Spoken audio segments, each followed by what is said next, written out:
तर इराणकडून कतारची राजधानी दोहावर air strike करण्यात आलेला आहे। दोहाच्या काही भागावर इराणने मोठा हल्ला केलाय।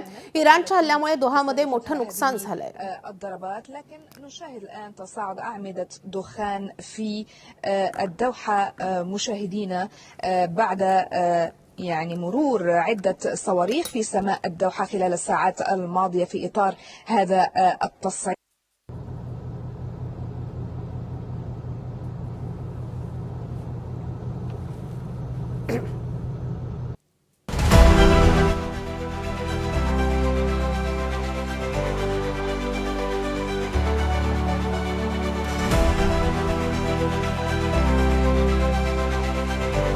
इराणने दोहावर मोठे हल्ले केलेले आहे। काही भागांना तर लक्ष्य करण्यात आलेलं आहे।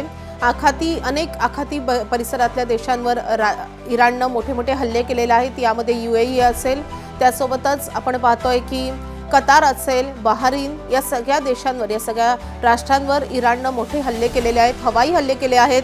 त्यांचे महत्त्वाचे लष्करी तळ, जे अमेरिकेचे लष्करी तळ आहेत या सगळ्या देशांमधले, ते टार्गेट करण्यात आलेले आहेत। आणि एकूणच आखाती देशांमधल्या विमान वाहतुकीवर, तिथल्या जनजीवनावर याचा मोठा परिणाम झाल्याचं पाहायला मिळतंय। दोहातली काही दृश्य आपण पाहतोय। दोहामध्ये काही इमारतींवर इराणने मोठ्या एअर स्ट्राईक केलेला आहे। جديدة باتجاه العاصمة القطرية الدوحة. إذن هناك ضربات جديدة तर कतारची राजधानी दोहामध्ये अनेक स्फोटांचे आवाज ऐकू येत आहेत। इराणच्या हल्ल्यानंतर दोहामध्ये किमान 11 वेळा स्फोटांचे आवाज ऐकल्याचं या परिसरातील रहिवाशांनी सांगितलंय।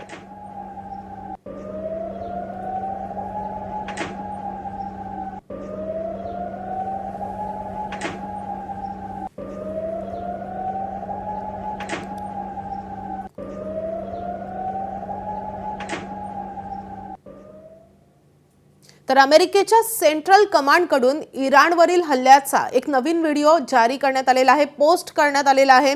गेल्या 24 तासात अमेरिकेच्या नौदल, वायुदलाकडून इराणवर सलग हल्ले केले जात आहेत। अमेरिकेच्या सेंट्रल कमांडने हल्ल्याचा नवीन व्हिडिओ जारी केला आहे।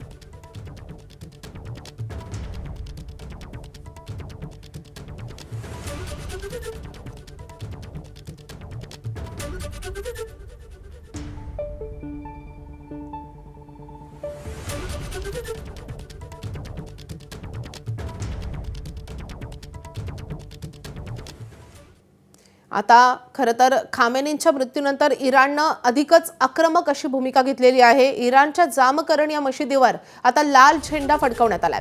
खामेनींच्या मृत्यूचा बदला घेण्यासाठी इराण आता आक्रमक झालंय। अमेरिकेच्या हल्ल्यात खामेनींचा मृत्यू झालेला होता आणि त्यानंतर इराणच्या कोम शहरामधल्या जामकरण मशिदीवर लाल झेंडा फडकवण्यात आलेला आहे।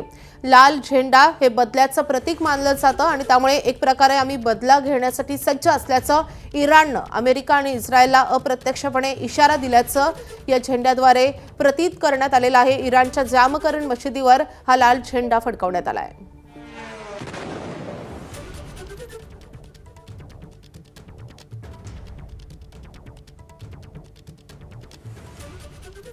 अमेरिका आणि इस्रायलच्या संयुक्त हल्ल्यात इराणचं मोठं नुकसान झालंय।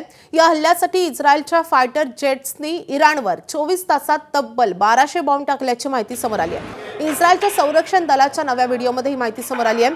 त्यामध्ये या हल्ल्याची तयारी नेमकी कशी करण्यात आली होती हे देखील दिसतंय।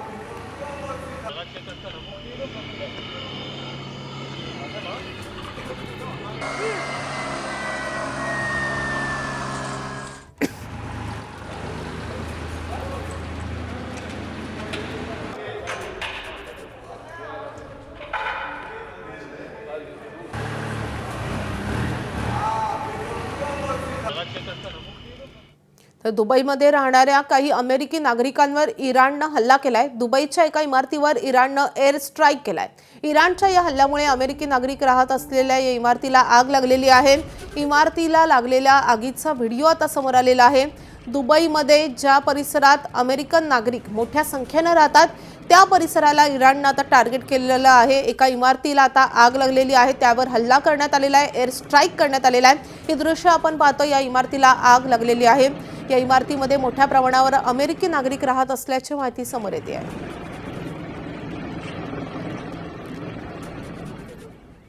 आता बातमी आहे पाकिस्तानमधून कराचीमध्ये अमेरिकन वाणिज्य दूतावासावर हल्ला करण्यात आलेला आहे।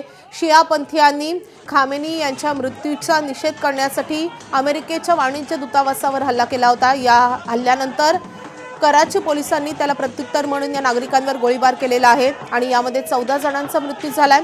पाकिस्तानी शिया समुदायाच्या सदस्यांनी हा हल्ला केला होता। वाणिज्य दूतावासाची मोठी तोडफोड झालेली होती आणि त्यानंतर जे काही त्यांच्यावर हल्ला करण्यात आला किंवा त्यांना उत्तर देण्यात आलं, त्यांच्यावर गोळीबार करण्यात आला आणि त्या गोळीबारात 14 जणांचा मृत्यू झाला आहे।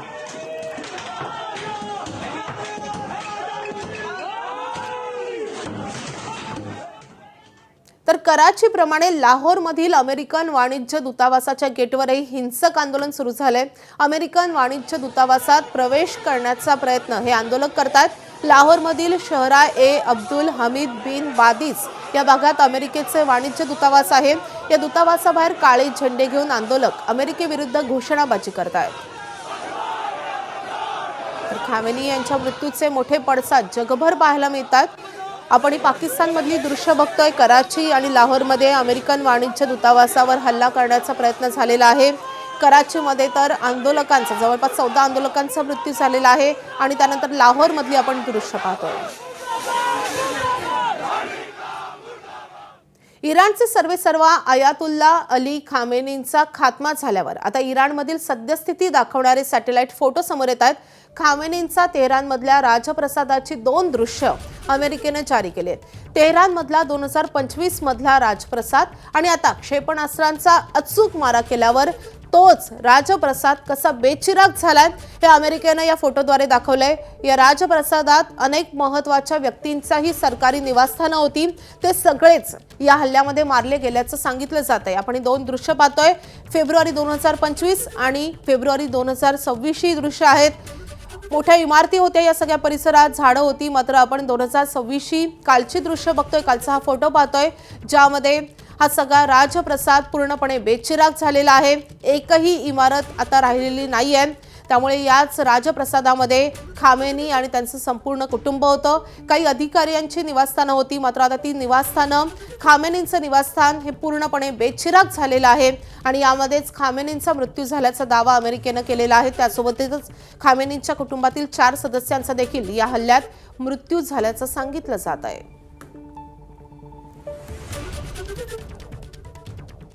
अमेरिका, इस्रायल आणि इराण यांच्यात सुरू असलेल्या युद्धादरम्यान मोठी बातमी समोर येते। अमेरिका इस्रायलनं केलेल्या हल्ल्यात इराणचे सर्वोच्च नेते खामेनींचा मृत्यू झालाय। सर्वात आधी अमेरिकेचे अध्यक्ष डोनाल्ड ट्रम्प यांनी खामेनींचा मृत्यू झाल्याचं जाहीर केलेलं होतं। अमेरिकी मीडियाच्या दाव्यानुसार खामेनींच्या घरातील 4 सदस्यांचाही मृत्यू झालाय। यामध्ये खामेनींची सून, मुलगी, नात आणि जावई मारले गेल्याचा दावा अमेरिकन मीडियानं केलाय। तर खामेनींचा मृतदेह सापडल्याची माहिती इस्रायलच्या वरिष्ठ अधिकाऱ्यांनी दिली होती।